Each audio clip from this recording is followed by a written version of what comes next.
Praise the Lord. லேவியராகமம் 8ஆம் அதிகாரம். கர்த்தர் மோசேயை நோக்கி, நீ ஆரோனையும் அவன் குமாரரையும் வரவழைத்து வஸ்திரங்களையும் அபிஷேக தைலத்தையும் பாவ நிவாரண பலிக்கு ஒரு காளையையும் 2 ஆட்டுக்கடாக்களையும் ஒரு கூடையில் புளிப்பில்லா அப்பங்களையும் கொண்டு வந்து சபையெல்லாம் ஆசரிப்பு கூடார வாசலுக்கு முன்பாக கூடிவர செய் என்றார். கர்த்தர் தனக்கு கட்டளையிட்டபடியே மோசே செய்தான்.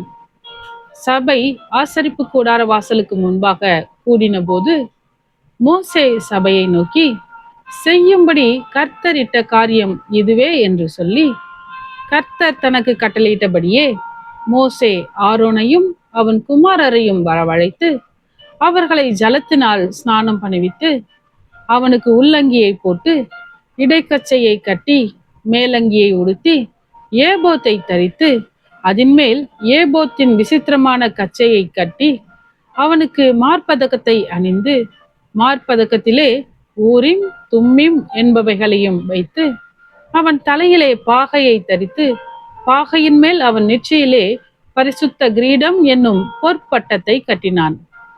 பின்பு மோசே அபிஷேக தைலத்தை எடுத்து வாசஸ்தலத்தையும் அதிலுள்ள யாவற்றையும் அபிஷேகம் பண்ணி பரிசுத்தப்படுத்தி அதில் கொஞ்சம் எடுத்து பலிபீடத்தின் மேல் 7 தரம் தெளித்து பலிபீடத்தையும் அதன் சகல பனிமுட்டுகளையும் தொட்டியையும் அதன் பாதத்தையும் பரிசுத்தம் படுத்தும்படிக்கு அபிஷேகம் பண்ணி அபிஷேக தைலத்திலே கொஞ்சம் ஆரோனுடைய சிரசின் மேல் வார்த்து அவனை பரிசுத்தப்படுத்தும்படி அபிஷேகம் பண்ணினான். பின்பு மோசே கர்த்தர் தனக்கு கட்டளையிட்டபடியே ஆரோனின் குமாரரை வரவழைத்து அவர்களுக்கு அங்கிகளை உடுத்தி இடைக்கச்சைகளை கட்டி புல்லாக்களை தரித்து பாவ நிவாரண பலிக்கான காளையை கொண்டு வந்தான். அதனுடைய தலையின் மேல் ஆரோனும் அவன் குமாரரும் தங்கள் கைகளை வைத்தார்கள். அப்பொழுது அது கொல்லப்பட்டது. மோசே அதன் இரத்தத்தை எடுத்து தன் விரலினால் பலிபீடத்தின் கொம்புகளின் மேல் சுற்றிலும் பூசி பலிபீடத்திற்காக பிராயச்சித்தம் செய்து மற்ற இரத்தத்தை பலிபீடத்தின் அடியில் ஊற்றிவிட்டு அதன்மேல் பாவ நிவர்த்தி செய்யும் பொருட்டு அதை பரிசுத்தப்படுத்தினான். பின்பு மோசே கர்த்தர் தனக்கு கட்டளையிட்டபடியே குடல்கள் மேல் இருந்த கொழுப்பு முழுவதையும் கல்லீரலின் மேல் இருந்த ஜவ்வையும் 2 குண்டைக்காய்களையும் அவைகளின் கொழுப்பையும் எடுத்து பலிபீடத்தின் மேல் தகனித்து காளையையும் அதன் தோலையும் மாம்சத்தையும் சாணியையும் பாளையத்துக்கு புறம்பே அக்கினியிலே சுட்டெரித்தான். பின்பு அவன் சர்வாங்க தகன பலிக்கு ஆட்டுக்கடாவை கொண்டு வந்தான். அதன் தலையின் மேல் ஆரோனும் அவன் குமாரரும் தங்கள் கைகளை வைத்தார்கள். அப்பொழுது அது கொல்லப்பட்டது. மோசே அதன் இரத்தத்தை பலிபீடத்தின் மேல் சுற்றிலும் தெளித்தான்.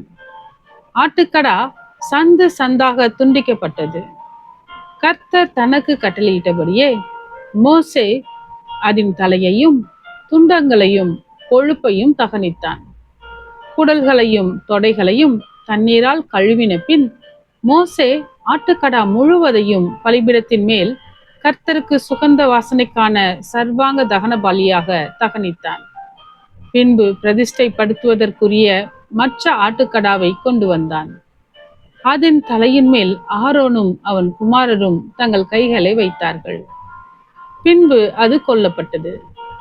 மோசே அதன் இரத்தத்தில் கொஞ்சம் எடுத்து ஆரோனுடைய வலது காதின் மடலிலும் வலது கையின் பெருவிரலிலும் வலது காலின் பெருவிரலிலும் பூசினான். பின்பு ஆரோனுடைய குமாரரையும் அழைத்தான். மோசே அந்த இரத்தத்திலே கொஞ்சம் அவர்களுடைய வலது காதின் மடலிலும் வலது கையின் பெருவிரலிலும் வலது காலின் பெருவிரலிலும் பூசி இரத்தத்தை பலிபீடத்தின் மேல் சுற்றிலும் தெளித்து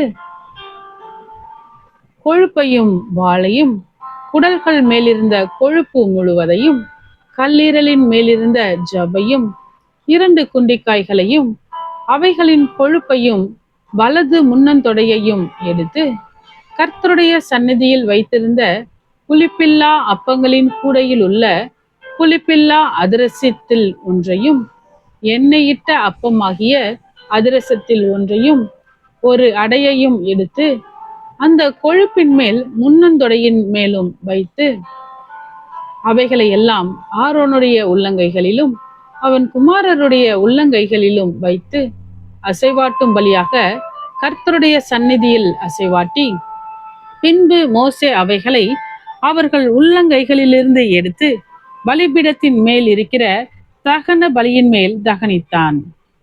அவைகள் சுகந்த வாசனையான பிரதிஷ்டை பலிகள்.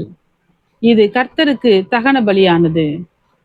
பின்பு மோசே மார்க்கண்டத்தை எடுத்து அதை கர்த்தருடைய சந்நிதியில் அசைவாட்டும் பலியாக அசைவாட்டினான்.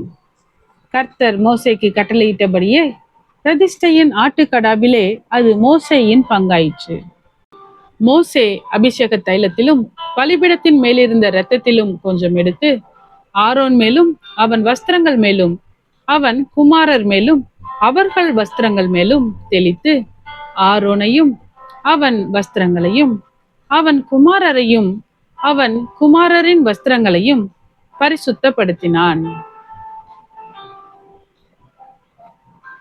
பின்பு மோசே ஆரோனையும் அவன் குமாரரையும் நோக்கி, நீங்கள் அந்த மாம்சத்தை ஆசரிப்பு கூடார வாசலிலே வேவித்து ஆரோனும் அவன் குமாரரும் அதை புசிப்பார்களாக என்று கட்டளையிட்டிருக்கபடியே அங்கே அதையும் உங்கள் பிரதிஷ்டை பலிகள் உள்ள கூடையில் இருக்கிற அப்பத்தையும் புசித்து மாம்சத்திலும் அப்பத்திலும் மீதியானதை அக்கினியிலே சுட்டெரித்து பிரதிஷ்டையின் நாட்கள் நிறைவேறும் வரைக்கும் 7 நாள் ஆசரிப்பு கூடார வாசலை விட்டு புறப்படாதிருங்கள்.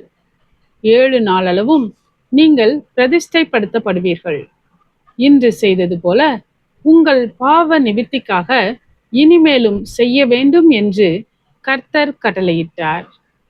நீங்கள் சாகாதபடிக்கு 7 நாள் இரவும் பகலும் ஆசரிப்பு கூடார வாசலில் இருந்து கர்த்தருடைய காவலை காக்க கடவீர்கள்.